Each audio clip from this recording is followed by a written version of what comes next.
Southwestern Family of Companies welcomes you to the Action Catalyst. Each week, our diversely and amazingly accomplished guests share their insights and inspirations to help us ignite our own. So let's invest attention together to breathe, to reflect and refocus, and decisively defeat that voice we call Mr. Mediocrity. Then let's enjoy moving forward to make a positive difference in our world. On this episode, we welcome Karen Arrington. An award-winning author, women's empowerment expert, and global philanthropist, Karen is the winner of an NAACP Image Award for outstanding literary work, serves as a Goodwill Ambassador to Sierra Leone, and is the founder of both the Miss Black USA Pageant, as well as the co-founder of the first Diabetes Awareness Day in West Africa. Over the past 20 years, Karen has helped over 1,000 women step into powerful careers in media, business, medicine and law, pulling from her book, Your Next Level Life, 7 Rules of Power, Confidence and Opportunity for Black Women in America, which is discussed in this episode. We hope you enjoy. Listeners, welcome to the Action Catalyst. This is Dan Moore. Very delighted today to have Karen Arrington with us. As you've heard, Karen has an amazing record of service, literally to the world, starting domestically and then increasingly internationally, where she is a Goodwill Ambassador. What an appropriate, brilliant title. So Karen, welcome so much to the Action Catalyst. Thank you for having me. You know, our listeners are from diverse walks of life, different backgrounds, different professions. One of the things that I know they always love to hear are some of the specific pivot points that led you from where you started out to where you are today. You've had such a life of contribution. I wonder if you could share some of those key moments with us. Well, every young girl, I found my voice on the pages of literary works about African-American heroes like Sojourner Truth and Harriet Tubman. And their triumphant stories really ignited a spark that would never leave in me. And it made me want to be a voice for the silent, marginalized, and unheard voices of women in color. So books are really where the seeds were planted and watered. And I embraced my calling early on. It led me to many different projects. So, of course, over the course of my life and career, in 1986, I founded the Miss Black USA Pageant, the nation's first scholarship pageant for African-American women. And then I went on to co-found the Diabetes Awareness Day in the Gambia, West Africa, where I was appointed a Goodwill Ambassador also to Sierra Leone. I've personally mentored over 1,000 young women. Now, while my work has taken many forms over the years, my goal has always been the same, and that's to help women claim their power and redefine their destinies and defy expectations. And this, of course, was my main motivation for my most recent project, my book project, Your Next Level Life, 7 Rules of Power, Confidence, and Opportunity for Women in America. My goal has always been the same, and that's to empower women. And the fact that it was books that triggered that initially, I think is magnificent. Now, in terms of women and empowerment, particularly women of color, which has been an area you've really focused on, what do you think are some of the main reasons that people are struggling with that they have to be taught how to claim their power? And what are the things that each one of us on a daily basis can do to help in that process? Absolutely. Well, I think society as a whole has really oppressed women in many ways, whether it's socially, economically. So women, and just from the beginning of time, have been somewhat at a disadvantage. I think it's just important, not just for women, but also for men to recognize that women have capabilities and talents and gifts that will make the world even better if we can tap into those gifts. I do believe that women are the true architects of society. And I think it's important now for them to really take up space, be provided additional opportunities. And of course, the most important thing is to really close the wealth gap, which would really help generations of women in the future. Right. And those of us that are leading businesses can make sure that we're doing our part to close that gap and to make sure that opportunities are not just equal, but equitable. Absolutely. Could you share some of those 7 principles in a book, 1 or 2 that you think could be particularly relevant in the times we're going through now? I strongly believe, first of all, that wealth is your birthright. And despite the passage of the Equal Pay Act of 1968, and the Lilly Ledbetter Fair Act of 2009, women are still not receiving equal pay. But at the same time, while these truths are sobering, the silver lining is that there has never been a greater time in history for women to become fabulously wealthy. We don't live, of course, in a perfect society and not everything is fair. However, today more than ever, women have more opportunities to create wealth. And even throughout this pandemic, I have seen millions of dollars in grants being poured into marginalized communities and into women-owned businesses. I know you're hearing now so many women who are leaving their jobs, not necessarily because they wanted to, but because they had to due to the pandemic and not having adequate health care. And they've started their own businesses. So this is really an opportune time for women to really take advantage of some of the resources that are there, especially in grants. So that's one of the things that I talk about in the book. I call it magnetized money. And many of these grants, especially the small business grants, only require an online application. I mean, that's it. I received my first grant, which was Jones, New York Empowerment Grant. I applied 35 minutes probably before the deadline. I just happened to find it online. And I thought, what do I have to lose? So I poured my heart into it, hit the send button. And 2 weeks later, I received a letter from Jones, New York, stating that, I was one of 7 winners. I also received a fabulous wardrobe, which I was really excited about. Jones, New York. Yes, indeed. That's right. So many of these grants don't just come with cash, but they also come with mentorship opportunities. Some even come with office space, So, and most of these grants, when I say small grants, I'm talking about $20,000 or less, which don't require any paperwork other than just an online application. So that's one that I really encourage your listeners to do. The other thing is finding your tribe. I don't know how personally that I could survive or do anything that I've been able to do without having what I call your power entourage. And that's people who really lift you, elevate you, and make your world bigger. They are there to check you. I never had a doctor on my to-do list, but my own personal physician has become a confidant, a mentor. And she doesn't just call me about health. I mean, she actually will call me and say, have you done your taxes yet? Yeah.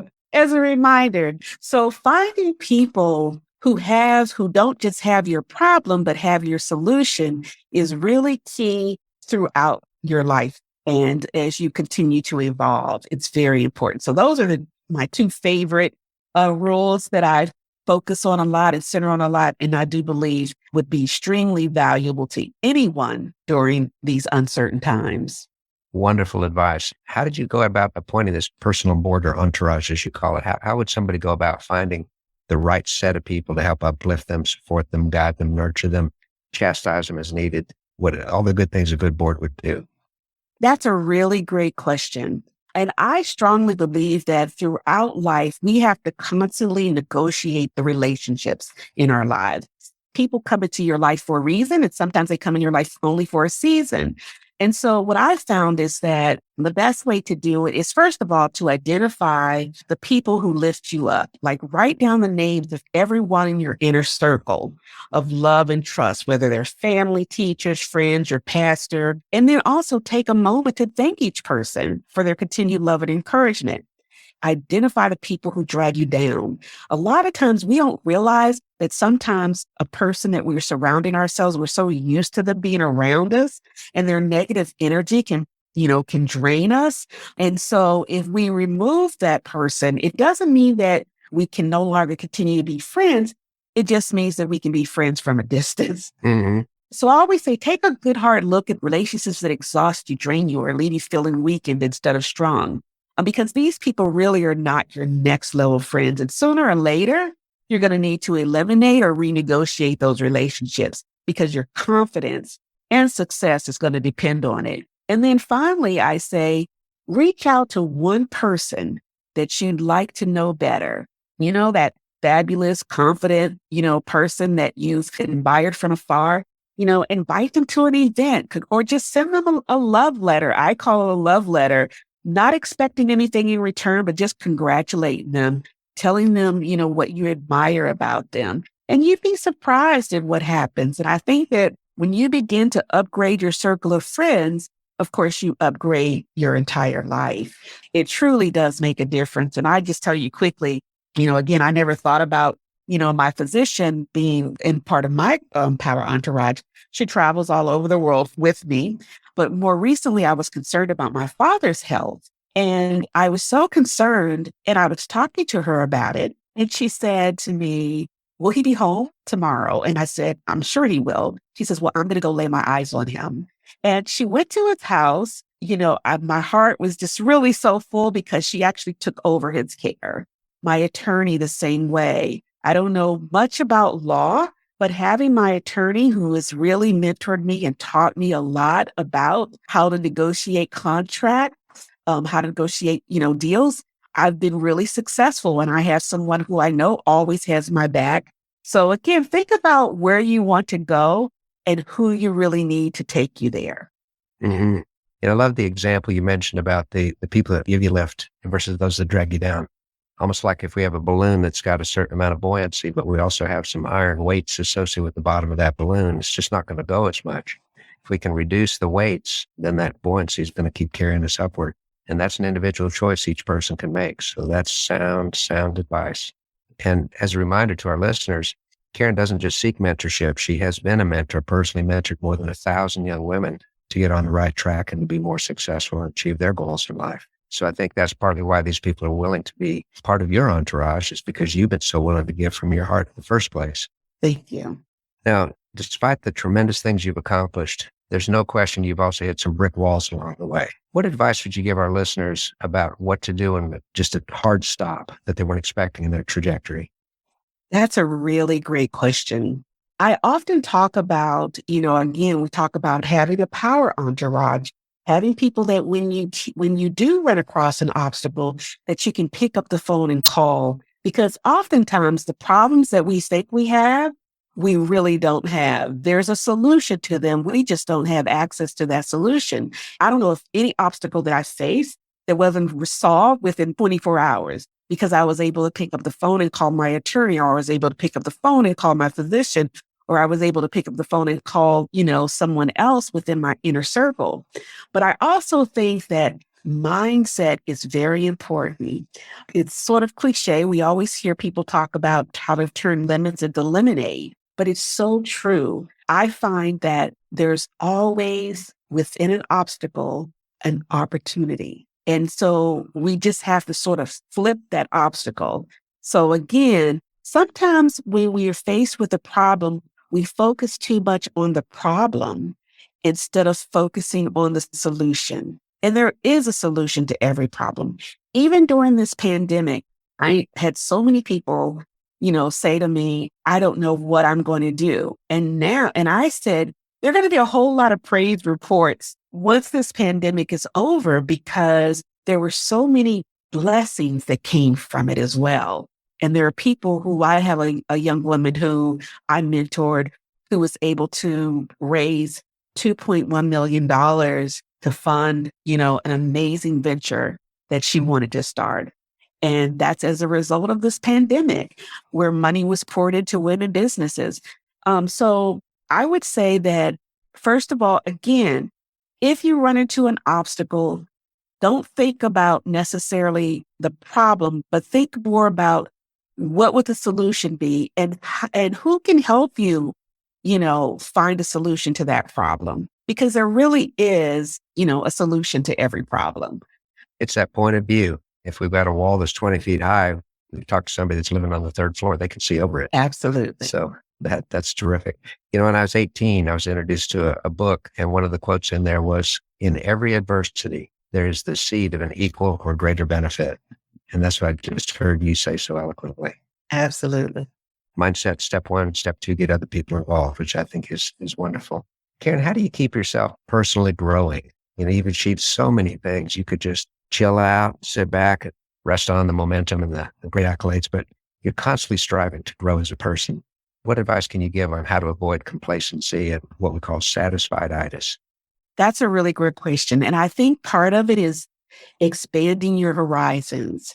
And early on, because of my travel, it allowed me to see that, I only occupy a small corner of the world. But as I began to travel around the world, it just became so fascinating. The people, the culture, the language, the food, everything just became so fascinating.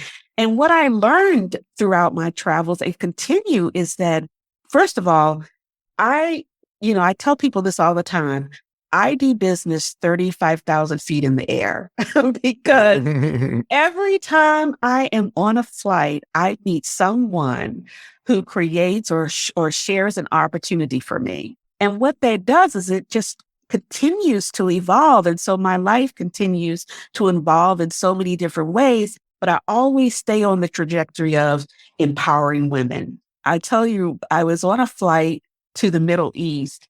I met a young man who was a human rights attorney, and he provided me probably with 7 to 10 different opportunities to do work in maybe 13 other countries.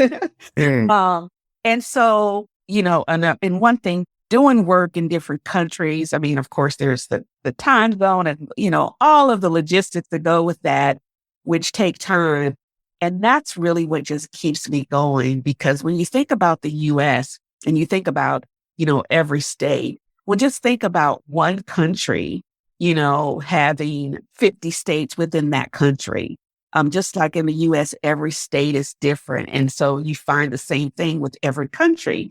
It also lets me know too that there's just so many opportunities available once I expand my horizons. So I no longer do business now in just the US. I do business now in 13 different countries, so that's part of how I can no longer get complacent. I think that my network, which continues to evolve and grow, won't allow me to.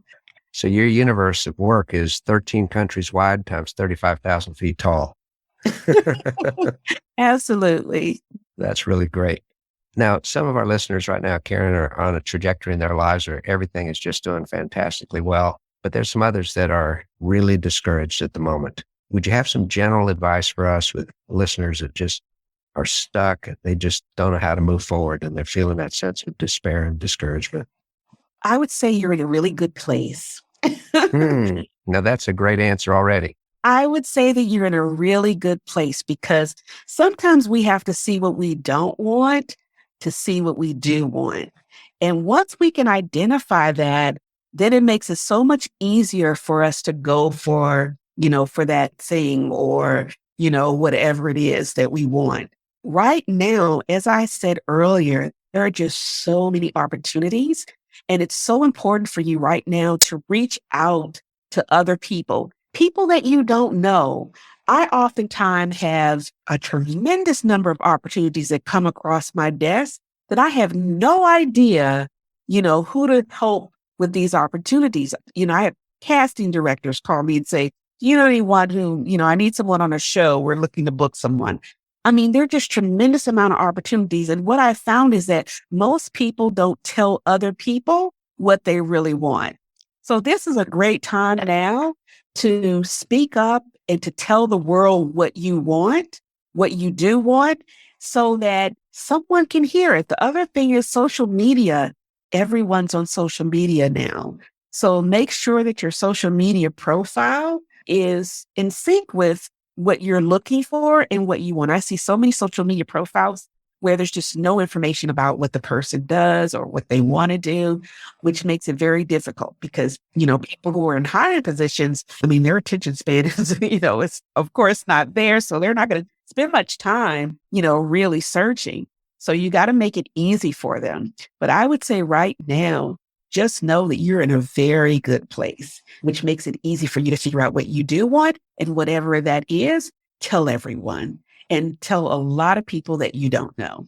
Your history shows a willingness to take action from that application you made to Jones, New York, to everything you just described. So it's not just thought, it's taking action, being constructive, getting into motion. There's an old saying that if we stay in motion, it helps eliminate negative emotion. Absolutely. When we're sitting quietly, sometimes the negative emotion just overwhelms us. So recognize what we don't want, get fed up enough with it to do something toward what we do want. Karen, time with you goes really, really quickly. You have so much wisdom and so much to share. What I love most about you is you're pouring into so many people, and the multiplying effect of that is never anything we could measure. Those ripples are going to extend across the globe as they already have. So thank you for being a contributor to making the world better in a very real, everyday way. Thank you so much. I appreciate that. And we appreciate you. So on behalf of all of our listeners for the Action Catalyst, thank you so much. Honored to know you. And please keep up the great stuff that you've got going on to make us better. I sure will. Thank you again. If you enjoy this podcast, please make sure to subscribe. To stay updated on everything that the Action Catalyst is up to, make sure to follow us on Facebook and Instagram at Action Catalyst Podcast and Twitter at Catalyst_Action. Thanks for listening.